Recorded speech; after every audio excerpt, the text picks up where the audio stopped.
오늘 비유도 선한 이웃에 대한 이야기입니다. 의외의 인물이 선한 이웃이 됐죠. 제사장, 레위인이 아닌 사마리아인. 비유의 시작은 한 율법 교사가 예수님께 질문을 하면서 시작이 됩니다. 그래서 오늘 스토리의 앞부분과 뒷부분을 우리가 같이 연결해서 생각해야 되는데요. 앞부분은 율법 교사와 예수님의 대화이고 그 대화의 결론을 내기 위해서 설명을 하기 위해서 선한 사마리아 비유를 드신 거예요.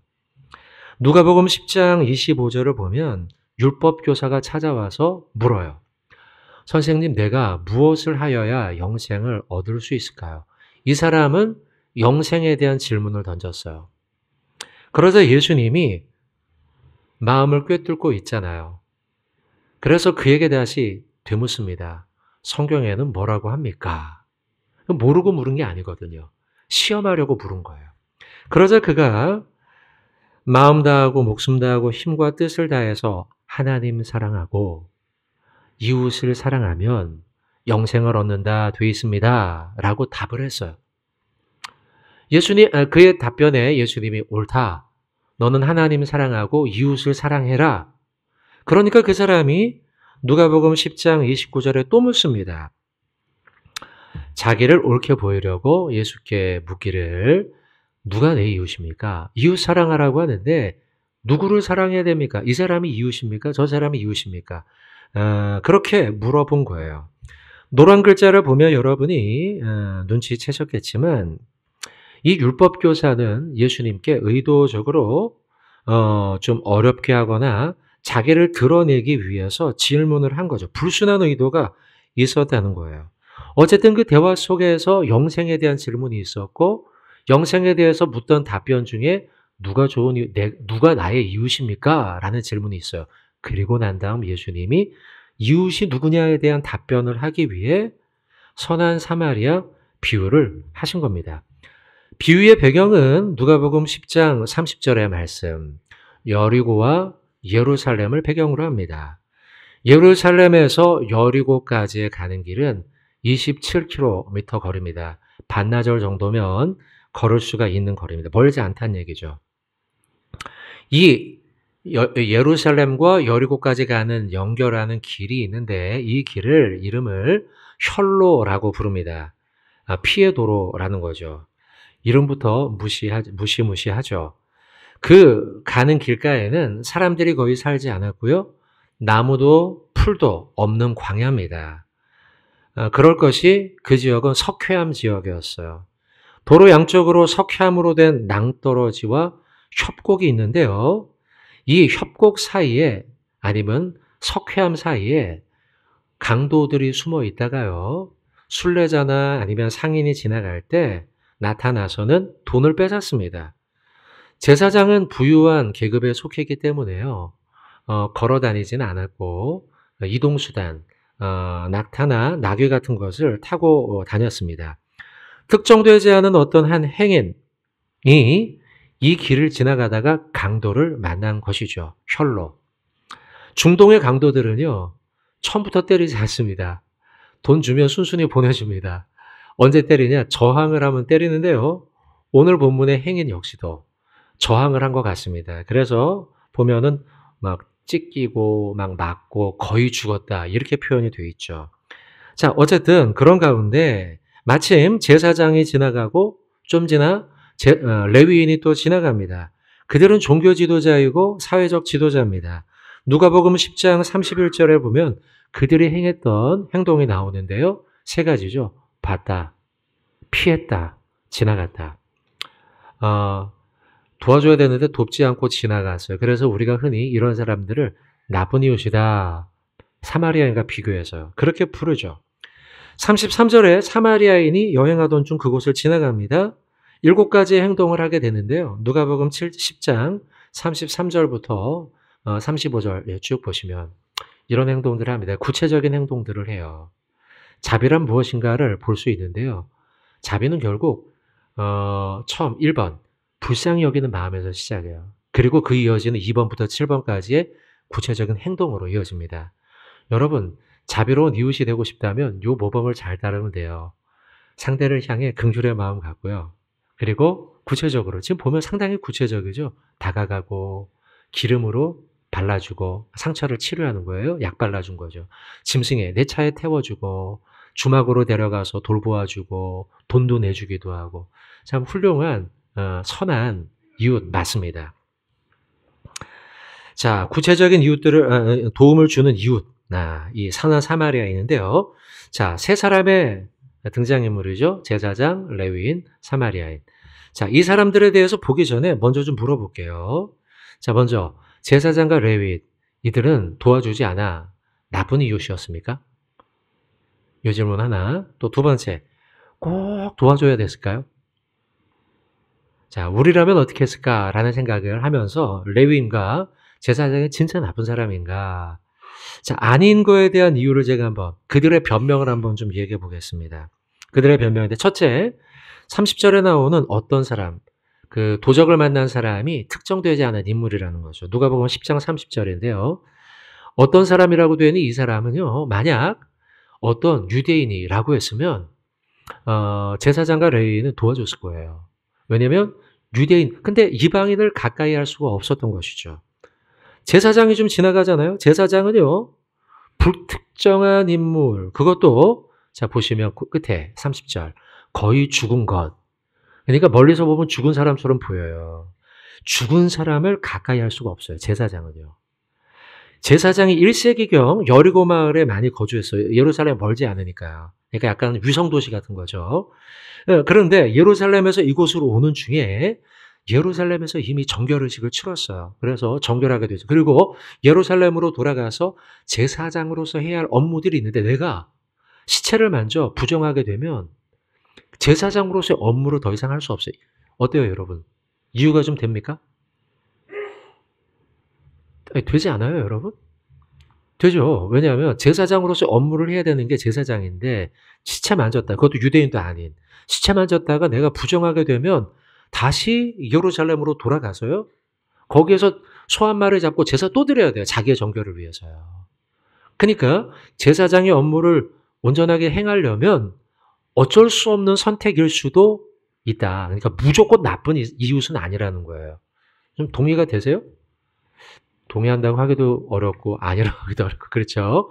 또 레위인도 마찬가지예요. 레위인도 제사장을 돕는 인물 아닙니까? 제사할 동물, 짐승, 동물 잡죠. 동물을 준비해야 돼요. 이러려면 정결해야 돼요. 제물을 만져야 되니까요. 또 찬양하는 음악을 담당했단 말이에요. 그러니 거룩을 유지해야 된단 말이죠. 문지기였는데요. 문지기 성전세도 받기도 하고 들어올 사람 못 들어올 사람을 구분하거든요. 근데 이게 아이러니한 게 사마리아인은 못 들어와요. 근데 뒤에 사마리아인 얘기가 나오죠. 그러니까 사마리아인을 구분하는 사람이 이 레위인이었단 말이죠. 그러니까 이런 임무를 하기 위해 그는요. 거룩을 유지해야 돼요. 거의 죽은 사람을 만질 수 없어요. 살아있으면 상관없지만 죽었으면은 이 사람도 다시 예루살렘 또 가야 된단 말이죠. 이런 어려움이 있어요. 그래서 신학자 스틸러는 뭐라고 말했냐면 제사장도 정결법을 지키기 위해 그냥 지나갔죠. 제사장이요. 뒤따라온 레위인. 제사장의 전례가 가장 안전한 처세로서 레위인으로서는 지나치는 것이 당연하다. 이렇게 주석을 해놨어요. 그러고 보면 어때요? 아까 질문. 아주 나쁜 이웃은 아니라 나름의 명분과 이유가 있다는 거예요. 자비를 베풀기 어려운 분명한 이유가 그들에게 있었다는 거죠.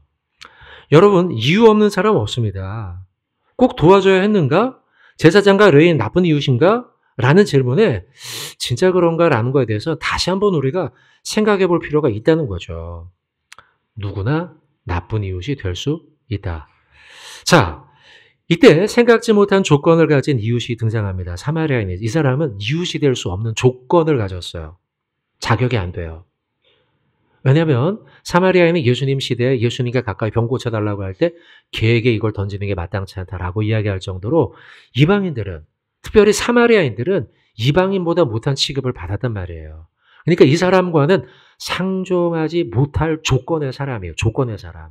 그런 조건을 가진 사람이에요. 그래서 그가 뭘 했는지 안 했는지는 모르겠지만 일단 조건상으로 그는 나와 가까이 할 수 없는 친구예요. 친구가 아니에요. 적이고 왼수고 상종 못할 사람이라는 거죠. 자, 이런 관점 속에 선한 사마리아인이 되는 것에 대한 비유, 생각거리를 던지죠. 누가 이웃인가?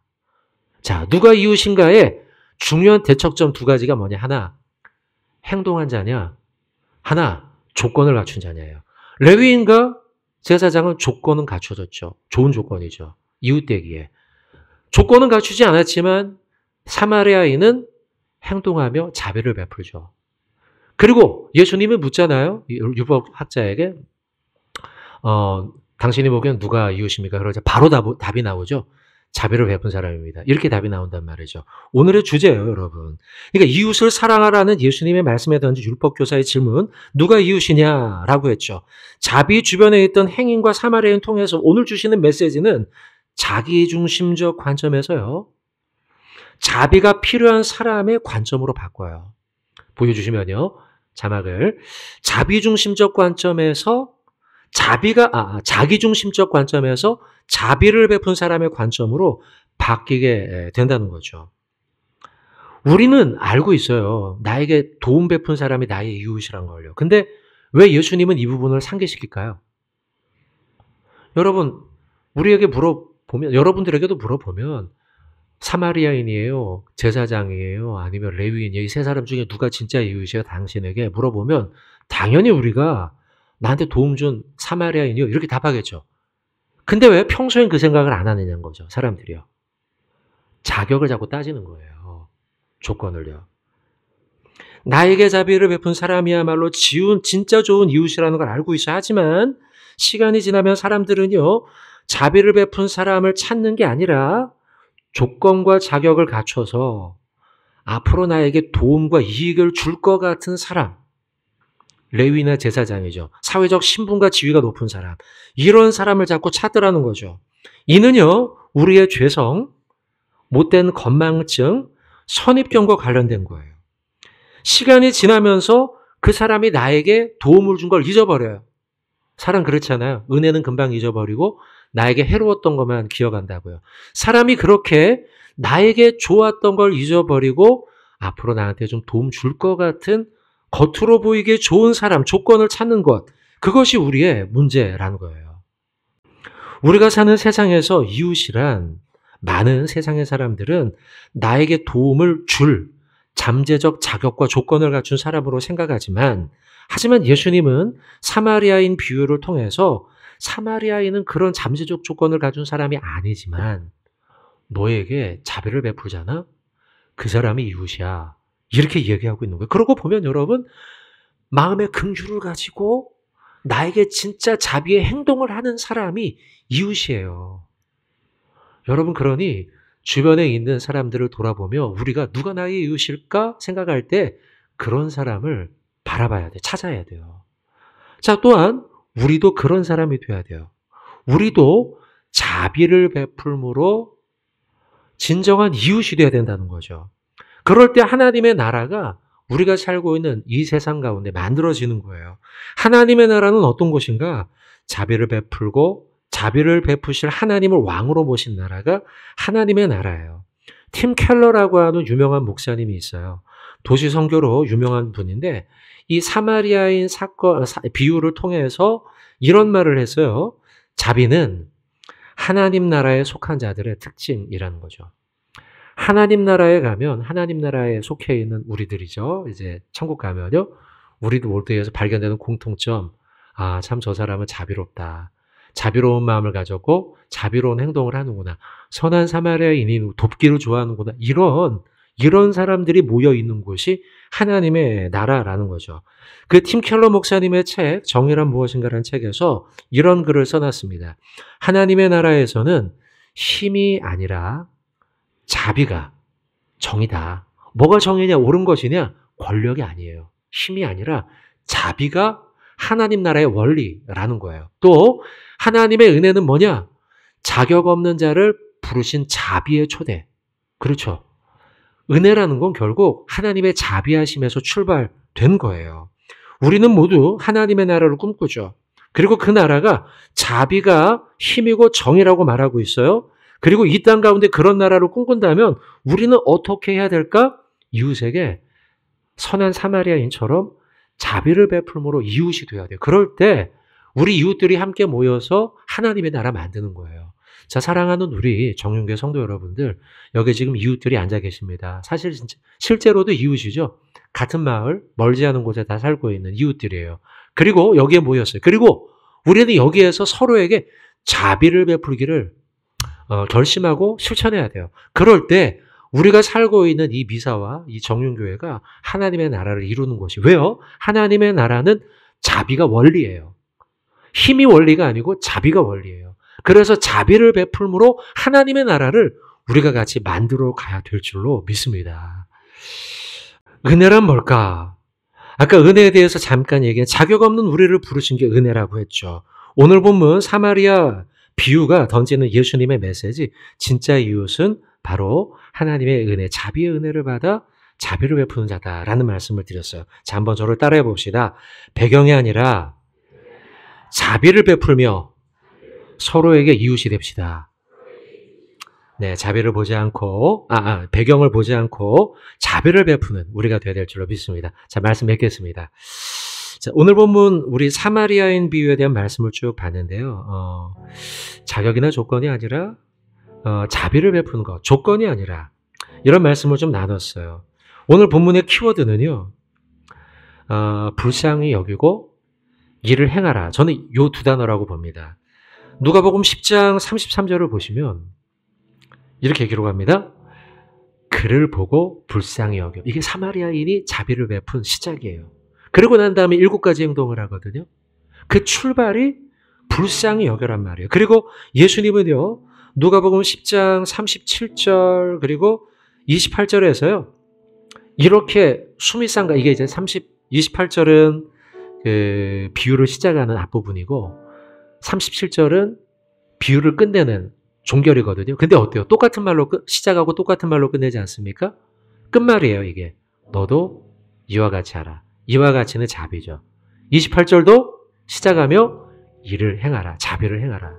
이게 예수님은 비유를 시작하면서도 자비의 행동, 그리고 끝내면서도 자비의 행동에 대해서 말씀하세요. 그런데 그 자비의 행동의 시작은 아까 10장 33절에 불쌍히 여기는 데서 시작이 되더라는 거예요.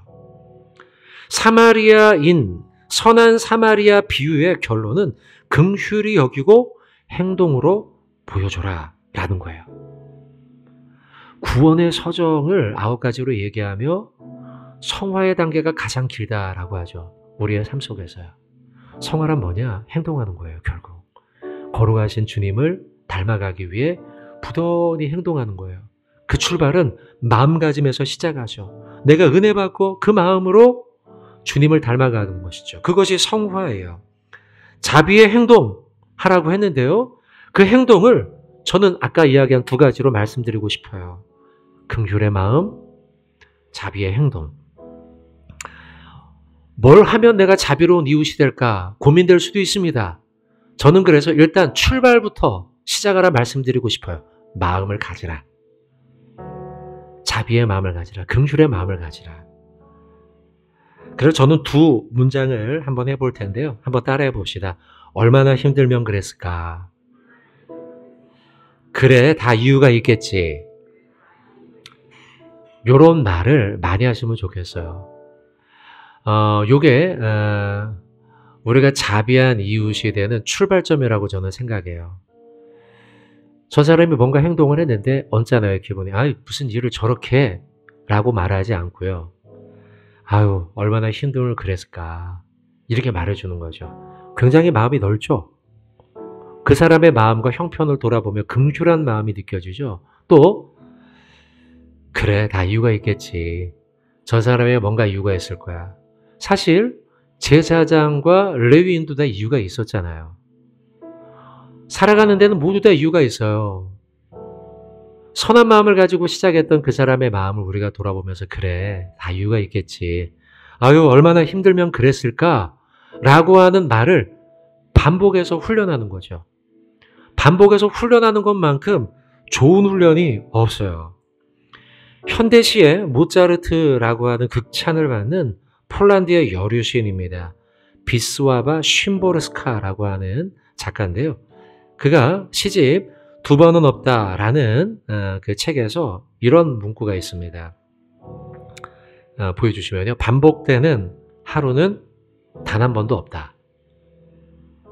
두 번의 똑같은 밤도 없다. 두 번의 한결같은 입맞춤도 없다.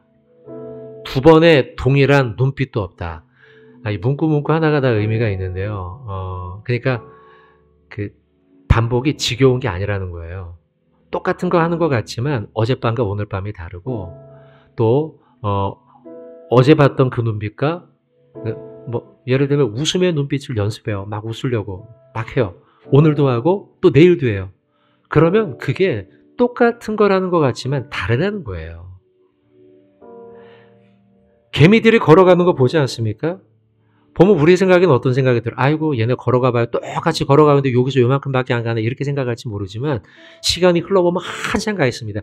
똑같은 거리로 걸음을 하지만 그 답답한 반복의 연속이 결국은 위대한 전진을, 개미들의 전진을 이루죠. 영어의 명언에 이런 말이 있어요. Practice make perfect. Practice, 연습이 perfect, 완전함을 만든다는 거죠. 모든 분야의 명인이 되기 위해서는요, 부단하게 노력해야 돼. 반복해서요. 반복해서. 그래서 아리스토텔레스는 이런 말을 했어요. 우리는 반복에 의해, 인간은 반복에 의해 만들어진다는 거예요. 그리스도인들도 똑같습니다. 우리가 참된 이웃이 되기 위해서 제가 드린 메시지, 자비. 자비를 반복해서 연습해야 돼요. 그럴 때 우리가 좋은 이웃이 될 수 있어요. 어떤 걸 반복할까 그럼 자비라고 하는데 제가 두 가지 말씀드렸죠? 한 가지, 얼마나 힘들면 그랬을까? 그래, 다 이유가 있겠지. 요 정도만 연습하고 반복적으로 사용하면 우리의 마음이 어제보다는 조금 더 넓어짐을 발견하게 될 겁니다. 개미가 아유 언제 걸어가? 그만큼. 근데 걔네들 매일 반복하잖아요. 매 순간 조금씩. 우리도 똑같아요, 여러분. 그 말을 반복하고 자비의 행동을 반복하고 연습할 때 practice make perfect. 우리를 온전하게 만들어갈 수 있게 된다는 거예요. 성경은요, 믿음으로 열매를 알리라 말씀하죠. 마태복음 7장 20절입니다, 여러분. 한번 읽어보시죠, 같이. 이러므로 그들의 열매로, 한 번 더 읽어봅시다. 이러므로 무엇을 말씀합니까? 우리에게 자비의 연습을 하고 자비의 열매를 맺으라는 거예요. 조건으로 이웃이 판단되지 않는다. 선한 사마리아 비유는 우리에게 말씀하죠. 제사장, 레위인, 좋은 조건 갖춘 사람이지 이웃으로 삼고 싶어. 그러나 진짜 좋은 이웃은 조건이 아닌 날마다 자비를 베풀며 프랙티스, 실천했던 사마리아인이었어요. 사랑하는 성도 여러분, 황량한 세상을 우리는 살고 있습니다. 그래서 우리가 살고 있는 이 세상 가운데 개인주의가 팽배해요. 간섭받기 싫어요. 그런데 아이러니하게도 우리는 모두 다 좋은 이웃을 찾고 있지 않습니까? 좋은 친구를 찾잖아요. 한 명만 있으면. 누가 좋은 이웃이라고요? 조건이 아니라 자비예요. 자비의 행동을 실천하며 긍휼의 마음을 갖는 자라는 거예요. 말하기는 저 여러분들 한 주간 얼마나 힘들면 그랬을까? 그래, 이유가 있겠지 이야기하며 긍휼의 마음을 갖고 자비의 행동을 함으로써 오늘 말씀이 우리에게 던지는 너도 이와 같이 행하라. 이렇게 행동하는 선한 이웃 되는 저와 여러분 되길 주님의 이름으로 축원드립니다.